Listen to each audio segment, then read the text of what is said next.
Hey everyone!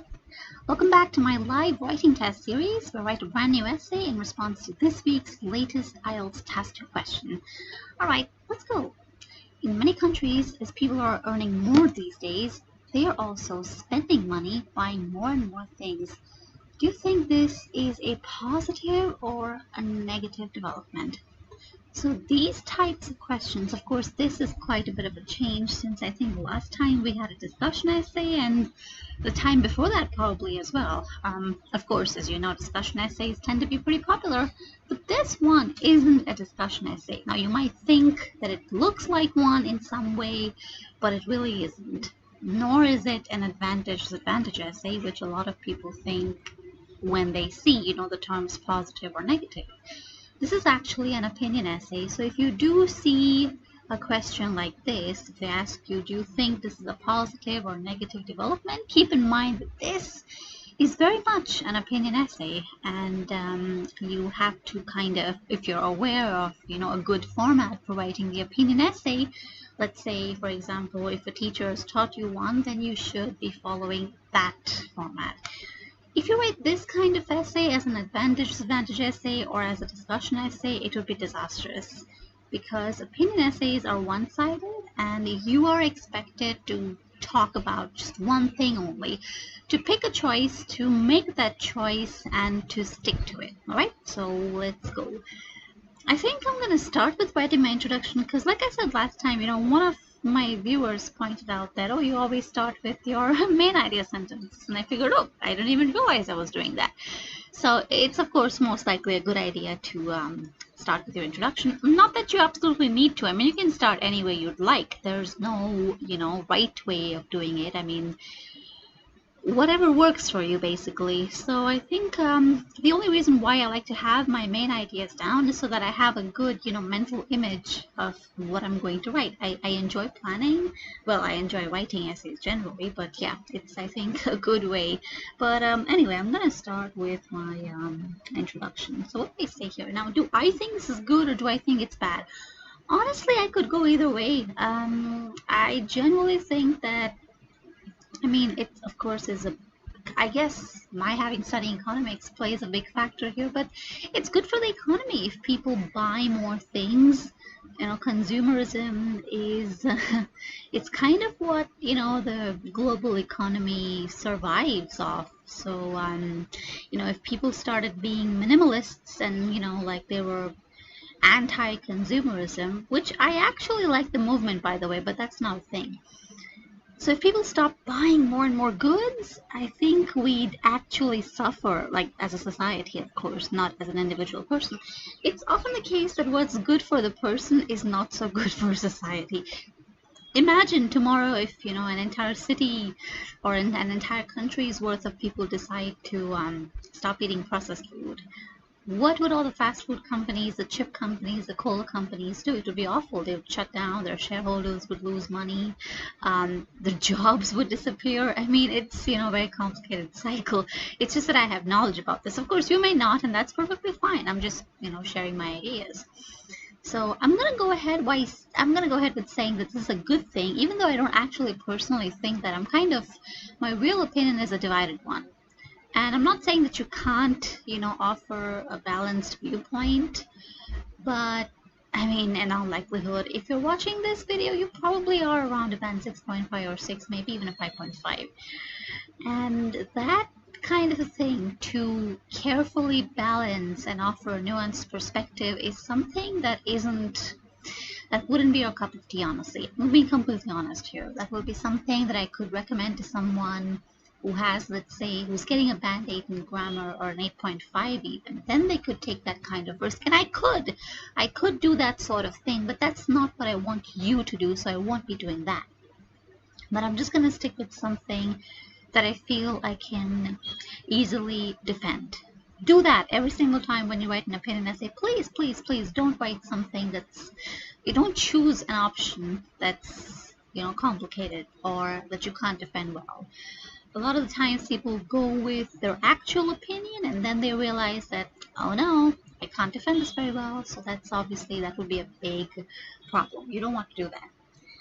So I'm gonna say that this is a good thing, even though my real opinion, like I said, it's kind of half here and half there. Right, so first I need an introduction. Now what's my theme here? My theme here is incomes or money or finances, any of that.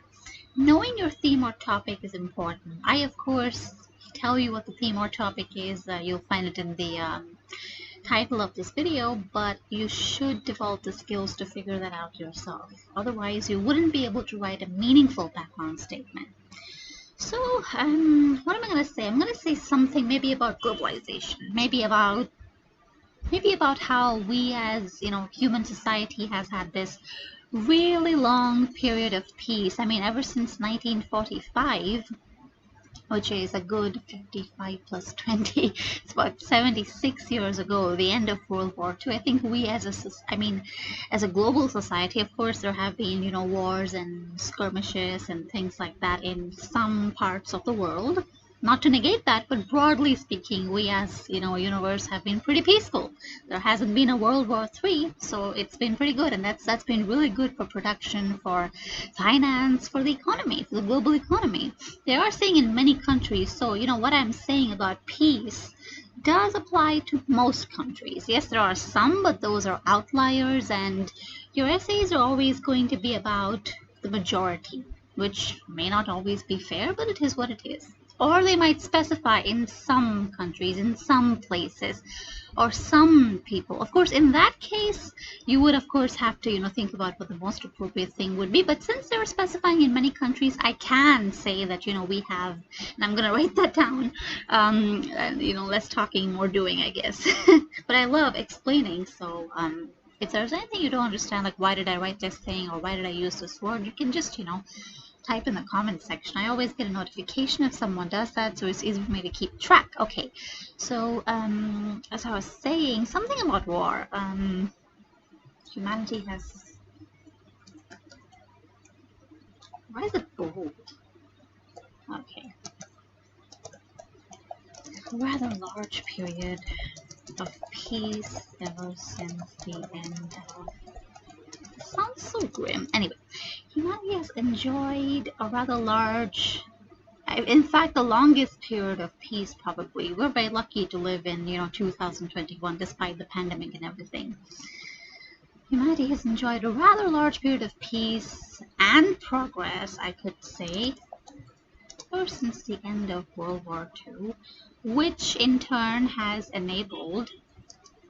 Because, if your country is fighting a war, and you can see this even in countries which have civil wars or other issues like inflation in Argentina and issues in Venezuela and places of that sort, like, Iran and stuff like that. I don't mean to be dismissive, I'm just pointing out that if this happens, if there is instability, economic progress is, halted. People have really low salaries, or inflation is sky high, and the quality of living just goes down. So humanity has enjoyed a rather large period of peace and progress ever since the end of World War II, which in turn, and I love my commas, so here we go, which in turn has enabled many nations to be able to develop themselves and their citizens to thrive economically. Not just survive, but thrive, to have enough money even for, casual expenditures and even luxury goods. I mean, I remember when I was a child, maybe like 20, 25 years ago, you didn't really have, if you walk into any major, store, at least like in my country, my city specifically anyway, you could easily find a store of a large popular designer, any kind of large popular designer. But for many years, when I was a child, for a long period of time, it was still considered a very poor country. So, why would, any kind of large conglomerate want to invest, right? And you still, of course, see that in many countries across the world. Of course, everyone's at a different stage of progress. But essentially, yeah, you're seeing so many more people buying luxury goods. We have things like Starbucks pretty much everywhere across the world, which isn't a luxury good per se, but it does represent an aspirational lifestyle. Because, of course, there's, of course, a lot more complicated economics, which I'm not going to explain, because it has nothing to do with English. Anyway, so has enabled nations to be able to, I think, is too verbose. So develop themselves and their citizens to thrive economically to the point of having enough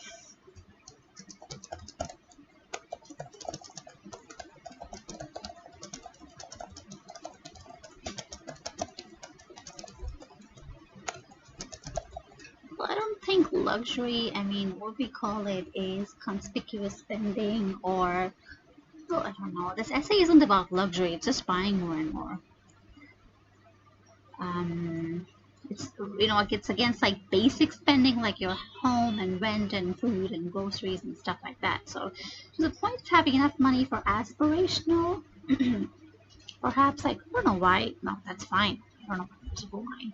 For aspirational, and maybe we could say conspicuous spending. I don't know if that is really necessary to point out, but I could probably say, just trying to find the right word, because I don't want to say, let's see, I really don't want to say luxury spending if I can avoid it. Maybe, what do we call it? Casual spending.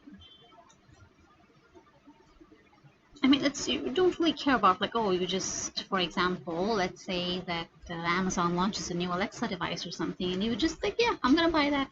You don't really think about your purchase so much. Let's just say for non-essential or even luxury purchases as well. There you go. Do you think it's positive? It is vital to recognize that this change benefits not just people, but their economies, their countries' economies as well. There you go. It expresses my opinion that I think it's a positive thing. Again, like I said before, I don't actually think it's entirely positive, but, you know, close enough. So I'm going to start with my first main idea sentence. I think I'm going to talk about the benefits to people. Largely, I could say maybe, you know, it improves the quality of your life. Human quality of life.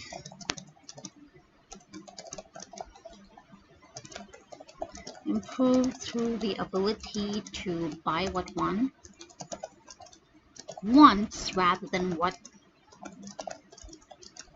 really needs. I know this is a little bit large for a main idea sentence, but it's fine. Human quality of life has been greatly improved through the ability to buy what you want rather than just buying what you need.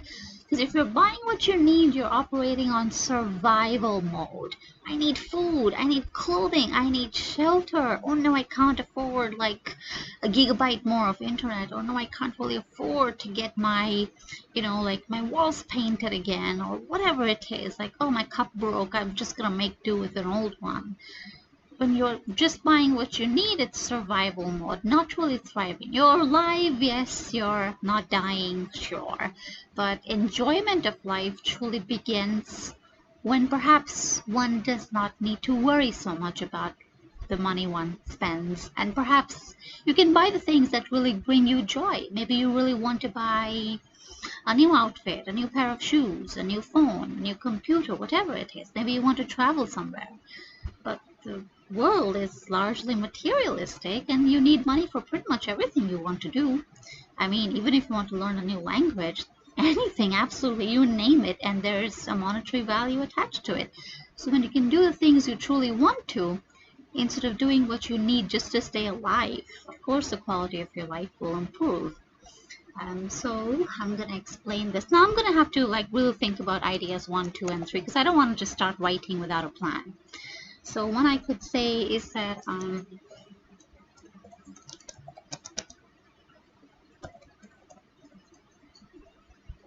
going to talk about survival mode. People are earning more and they're also spending money. They're buying more and more things. People can, you know, truly express themselves. I mean, let's say, if being completely honest, you don't need more than a few pairs of clothes and a few pairs of shoes. But if you can buy more, you can express yourself. This is who I am. This is my style. And you feel happy about it, right? It increases your happiness when you can express yourself. It's a form of freedom. You design your life. If you want red cabinets, you go and get red cabinets. You don't have to deal with black plastic cabinets in your kitchen if you don't like it, right? I think this really represents ultimate freedom. Design one's life as one wants to. And this I actually really agree with. Like, you should have the freedom, but that freedom, well, it comes at a price, funnily enough. And I think I'm going to write my next main idea sentence as well, because I don't like to be like, you know, and the other paragraph will be about economics. So, I mean, sorry, the country's economies. An increase in spending is always good news for an increase in spending is always great. Whether that's government spending or investment spending or just people in a geopolitical area spending more money. That's why, and this is completely unrelated, maybe only slightly related, but that's why they gave out stimulus checks in many countries around the world.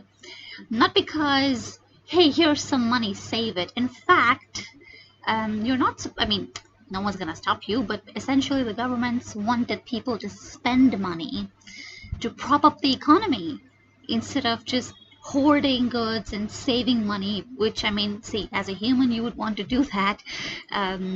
That's what makes sense for you, but for the government, for the society, for your country, because after all, it's only when you spend money that somebody else gets money. It's only that time when there's this tax involved, right? Service tax. I mean, even if you go into a store and buy a kilogram of fruits or whatever, somebody else is getting the money. They then pay income taxes on it. They pay service tax or whatever else kind of taxes you have, indirect and direct taxes. So that is what our countries are built on. Same story all across the world. So an increase in any kind of spending is always good news for economies across the world. More spending, that is of course indirect taxes. And then what else? Direct taxes as well, income taxes. I don't know, maybe this is easier for me. Although, I mean, any kind of topic would be easy enough. I don't think that my knowledge is in any way making this topic unfair for me. But anyway, it's really exciting to write about something like this. So an increase in spending is always good. When people spend, oh yeah, it's great for corporations. Okay. It's great for companies, you know, they can stay afloat. And what's good for corporations, of course, is good for the government. Not always, of course. I mean, there are many companies which pay zero taxes, like Amazon, for example. But, you know, generally speaking, it could just be a small mom-and-pop store, but you're helping support and boost the economy. And stronger economies, of course, if you live in a strong economy, you're better taken care of, right? So maybe I'll change the last one, but for now it's fine. And I think these three ideas, let me see if I need to rearrange them. I think these are fine. They're in order. Look good. And more spending, this is also fine. Okay, so perhaps the most essential, I'm just gonna let my thoughts flow. So perhaps the most important factor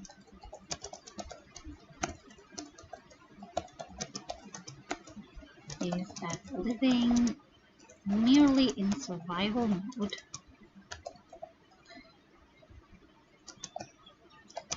one only buys what one needs to keep living, keep themselves alive.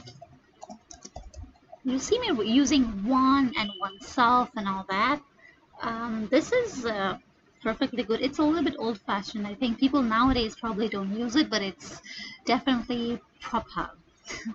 Perhaps the most important factor to consider is that living merely in survival mode, or one only buys what one needs to keep oneself alive, is the very antithesis of happiness, is just not conducive.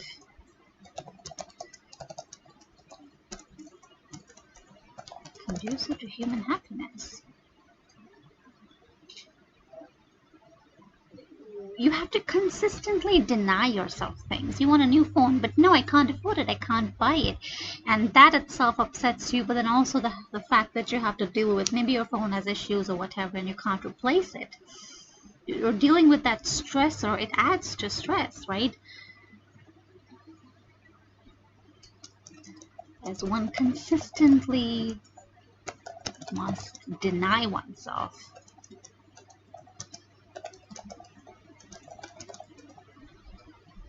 I don't know why I used might. Might looks good. I think I'll just keep that one here. Okay. As one must consistently deny oneself what one wants. I think I've used one too many times. The word is starting to look odd to me. Anyway,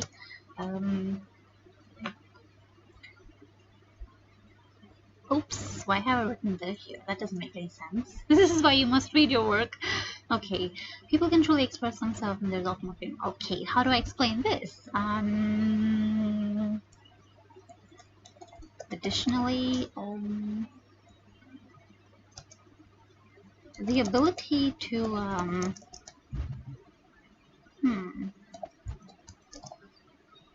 express. I think I'll change one to, I don't know, I mean, that's fine. Oneself is very formal, so it's perfectly acceptable, by the way. Through one's, let's say, purchase choices, purchase behavior or choices.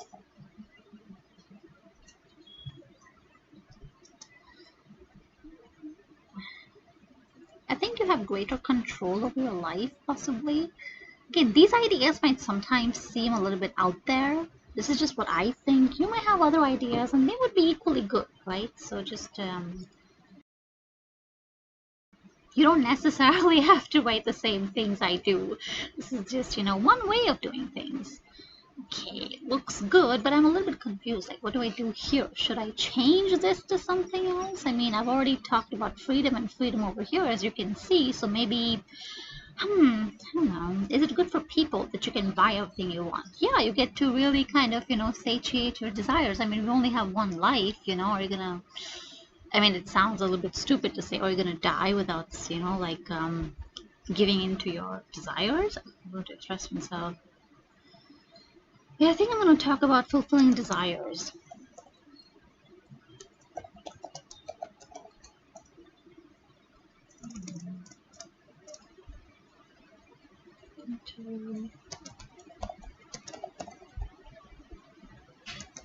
Is paramount.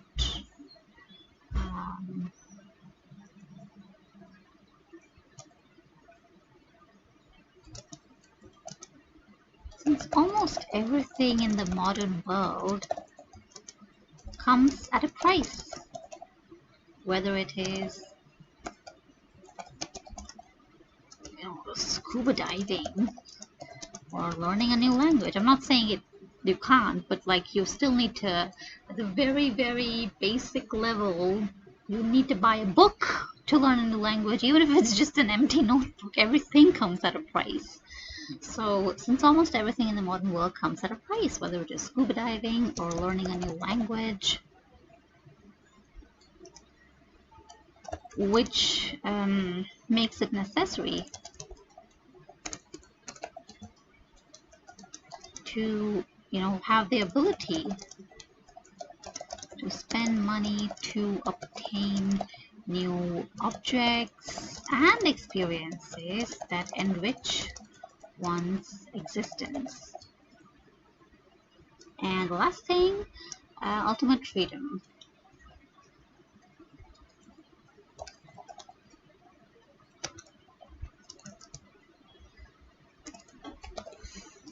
Freedom to the financial ability. Sorry, should I use power? I don't want to use power as such, but yeah, the financial, let's say, security possibly.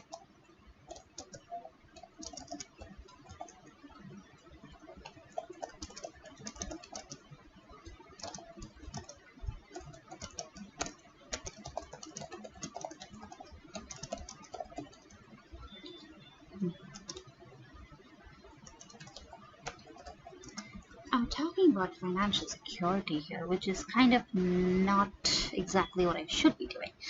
Ultimately, I think freedom, possibly, or the ability to design one's life to match one's tastes. For example, well, tastes and desires. Let me throw in an example. You should definitely write an example. By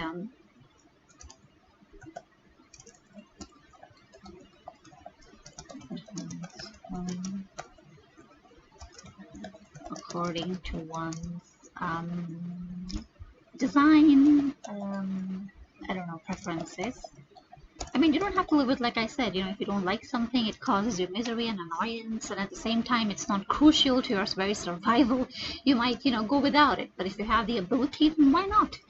The ability to design one's life to match one's taste, maybe curate one's life, possibly. So I think that's a good word. Curate one's life to match one's taste and desires. For example, decorate one's home according to one's design preferences is something that enables, that leads to real freedom and peak fulfillment in this life. We have one life, right? There you go. I guess it seems a bit philosophical, but that's fine. Talking about buying more and more objects. I'm just going to check if each of my ideas is fine. With needs, such as food, clothing, and shelter. I don't need to add this. There we go. And then I'm going to write a little concluding sentence.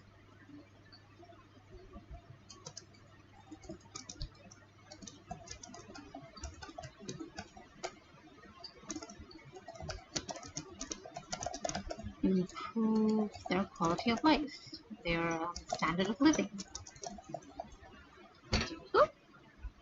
And then I have the next idea: an increase in any kind of spending is always good news for economies.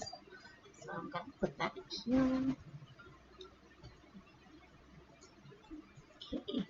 And so what do I do here? Okay.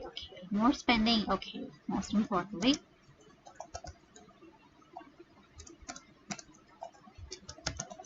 this is because anytime there is any sort of transaction, financial transaction, monetary transaction, what's when I say transaction, or sale taking place, a component of that item or service, a component of the price of that item or service is passed on to the government, city, I could say central and, state and federal, but I think that's fine. It is passed on to the government as in the form of indirect taxes.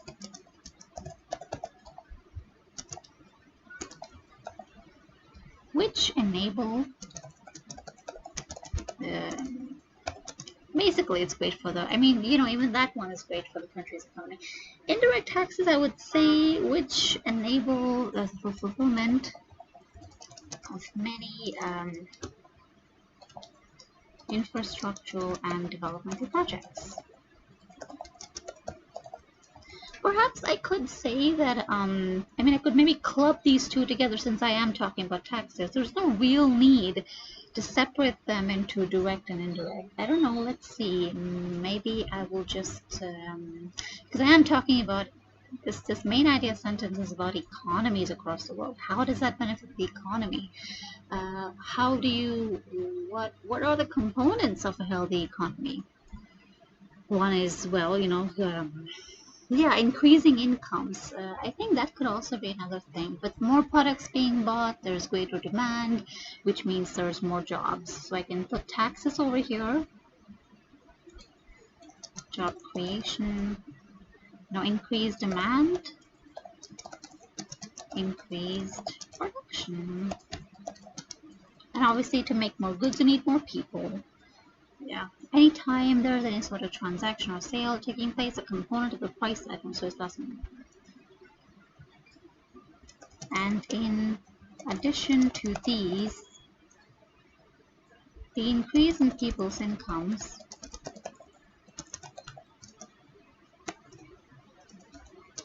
through, well, I mean, anytime you buy something from someone, someone's getting an income, right? Even if it's just a couple bucks. It's a small component, but you know, some of that money goes to government. So the form of indirect and direct taxes. Oops, sorry, that's not the right place. Anytime there is any sort of transaction taking place, anytime a transaction takes place,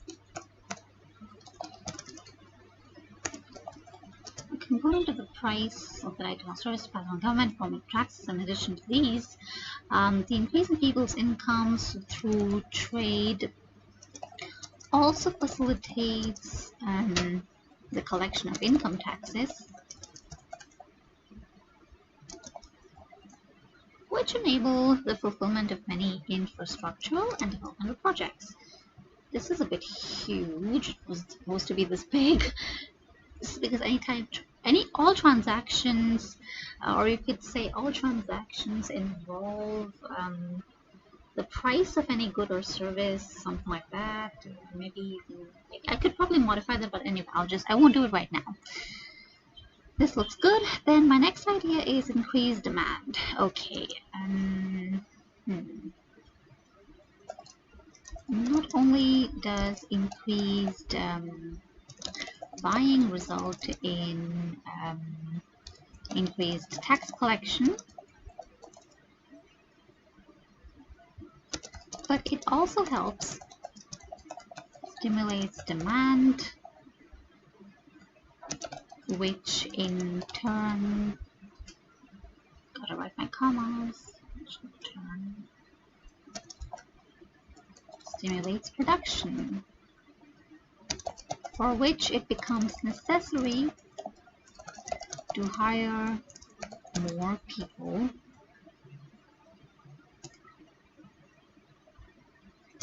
as a result of which job creation in that city or country is boosted.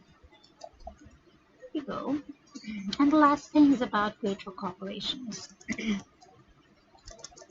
All of this, or maybe I can say increased sales greatly benefit. I don't know if that is even related though, because I'm talking about economies. So maybe I need to point out something else instead of just saying, oh, the companies benefit.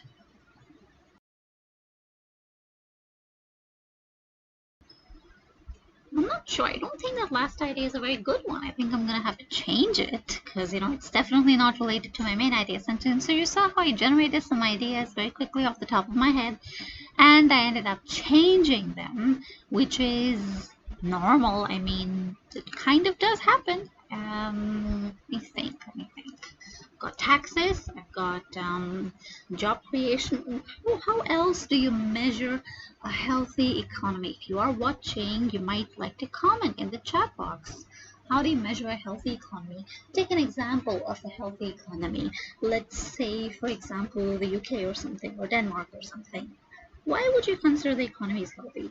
Is it because of decreased, low levels of unemployment? That's a good one. Inflation is controlled. I think that is a good point. But can I say inflation is controlled? How do you get in this stage of like inflation? When money is being printed, that's when you have inflation. And why is money being printed? Because money has to be pumped into the economy. Why does money have to be pumped into the economy? Because people aren't spending money. There we go. So you can often reverse engineer things. You can often kind of think of something, you know, approach it from a backward point of view instead of a forward point of view. So how can I explain that people buying more things results in decreased inflation? Another thing, we have decreased inflation, and what else? I mean, highly consumeristic societies don't have high inflation levels. whereas savings-based societies like mine do have higher inflation levels. So perhaps we think of something simpler, maybe. I think if there's enough spending taking place and you really don't have to, like, raise prices for things, I mean, it's a very healthy. I read somewhere that increased savings were actually pretty bad for countries. Like, they don't want people to save money, they want them to spend money. So they often, in many countries across the world, you don't get any money when you put money in the bank account. There's no like interest. There's a 0.5% interest or something. And some, I think, a couple of years ago, they were even talking about charging people to keep their money in the bank. So I'm gonna go with inflation. I'm gonna go with that. I think it's pretty decent, so I'm gonna go with that. Right. So increase sales. Again, I'm gonna take that away. Increased spending. There's a very healthy flow of money, right? Seen a very healthy flow of money. Oops, healthy.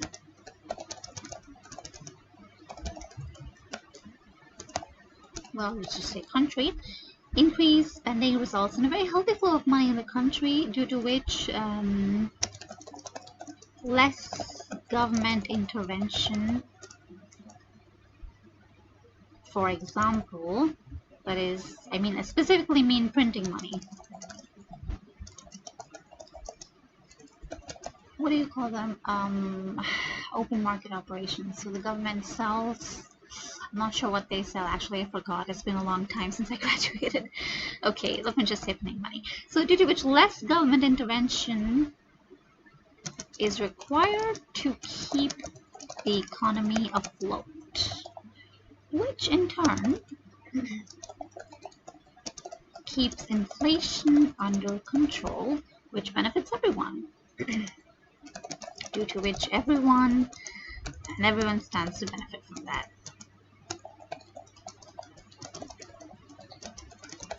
There we go. Lastly, I'm going to write my little conclusion. It is in the nation's best interests to have people continue spending money. There we go. Whew, okay. This looks kind of large. And when I say kinda, I mean a lot. Okay. Let me check the word count. Do I really need to? I know I'm not going to change it. It's fine. This is just the way I write. I can be a little bit too detail-oriented. And that's fine. You might have a different style of writing, right? There's no... Whoa, that's 172. That is a bit much. Let me see this one. Oh, that's a lot. This essay is going to end up being 400 words if I don't control myself. This is 168. Okay. I really need to control the size. Comment in this comment section below if you think I should write shorter body paragraphs.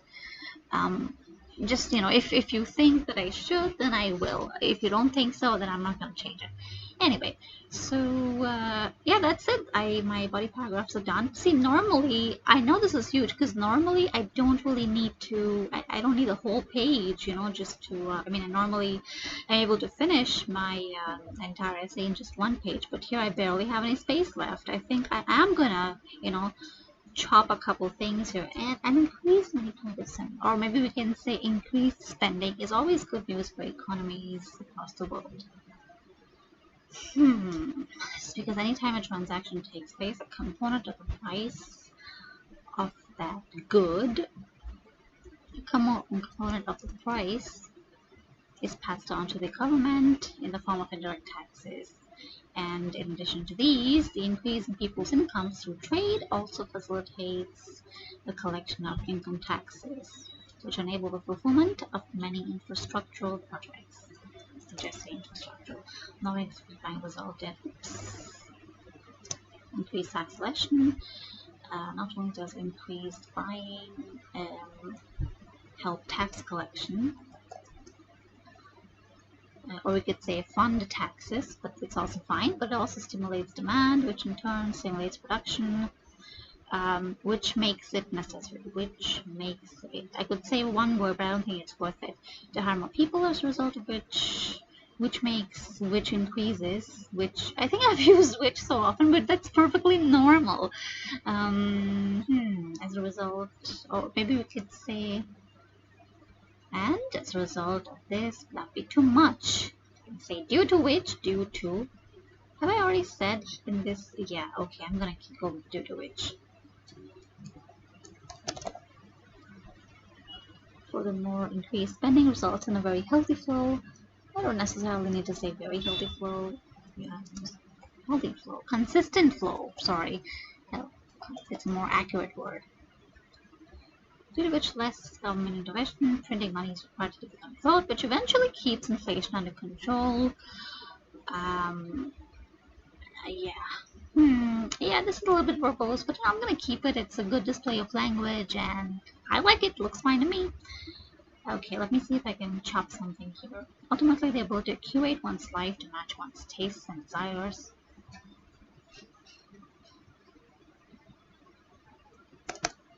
Yeah, real freedom and peak fulfillment in this life.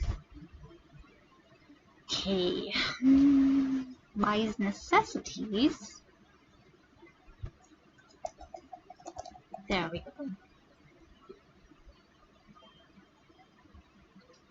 There we go. Looks good. I'm going to go on with my conclusion. So, in conclusion, it is evident that, and what is evident, I'm going to, let me see, write this down here. It is, yeah, evident that this recent increase in consumerism benefits not just the people engaged in it,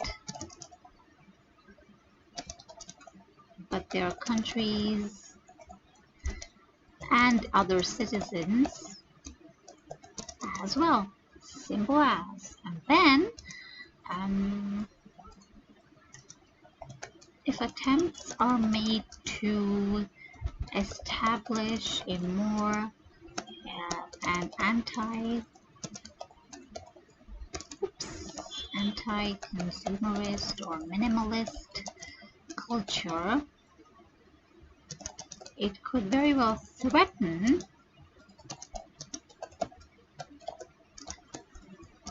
the livelihoods of many people and put economies into a downward spiral. There you go. That was really satisfying. Let me check the entire word count. Okay. I think this is going to be, let me see, once it's 320. Yeah, probably 410, 415, maybe something like that. Oh my, it's 447. Okay, well that is a lot. I mean, you don't have to write something so huge. This is just to give you ideas. So what if you get an essay where you're asked to talk about this kind of thing? Hopefully you've picked up a few things, like quality of life, freedom, desire, your wants, your needs, things about the economy, like when you spend more, then you help the economy because, taxes and all that stuff. So this is just to kind of help you get ideas, perhaps even, look at an example of how a sentence could be written. That's really all, right? So I'm just gonna scroll through here. If you would like to read, you can perhaps just pause. There we go. Here's the first part. That's your introduction right here. Body paragraph 1. Body paragraph 2. And the conclusion. There we have it, 1 page. Okay, well that's all for today. Check back on Saturday when I'll respond to a new speaking test, all live again. Or maybe you could just come back next Wednesday to see me write another huge, maybe not so huge, essay. And of course, if you have any recommendations, feel free to message me, type in the comment section. Anything is fine. I'm always looking